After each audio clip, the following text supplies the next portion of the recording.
Aujourd'hui, nous allons voir ensemble des mots qui s'écrivent de la même façon, mais qui se prononcent différemment. Bonjour, je m'appelle Stéphanie, je suis la fondatrice de livefrench.net, une école de français langue étrangère en ligne.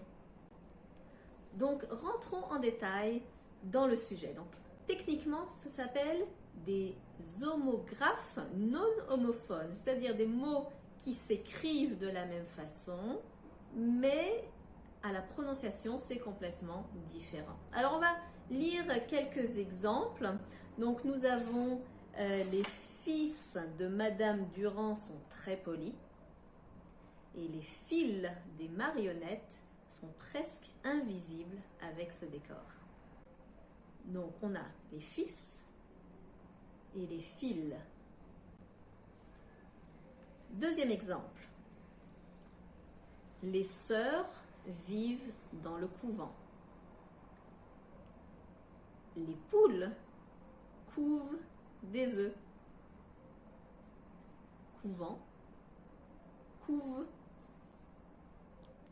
Troisième exemple. À l'époque, nous portions l'uniforme à l'école. La cantine a prévu de servir plus de 100 portions à midi. Portion, portion. Alors, comment fait-on pour déterminer la prononciation correcte dans une phrase? Donc, si vous lisez une phrase, en fait, la première chose, c'est effectivement de bien comprendre le sens de la phrase. C'est le contexte qui va nous permettre de comprendre qu'on parle des fils de Madame Durand et des fils de la marionnette.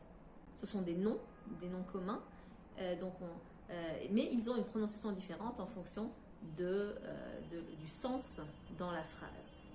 Dans les deux exemples qui suivent, c'est un petit peu plus facile de déterminer la différence parce que d'un côté nous avons un nom et de l'autre côté nous avons un verbe. Donc par exemple, le couvent c'est un nom et les poules couvent c'est un verbe. Donc à la troisième personne du pluriel au présent de l'indicatif, le ENT se prononce E. Dans le troisième exemple, nous avons donc le verbe porter et à la première personne du pluriel, à l'imparfait, c'est nous portions. Nous gardons la prononciation du T comme pour le verbe porter. Alors que le nom, T-I-O-N-S, est souvent prononcé sillon, une portion, des portions. Donc, c'est un petit peu plus facile quand on a d'un côté un verbe et de l'autre côté un nom commun. Donc, j'ai d'autres exemples pour vous. Je vis cela de mes propres yeux.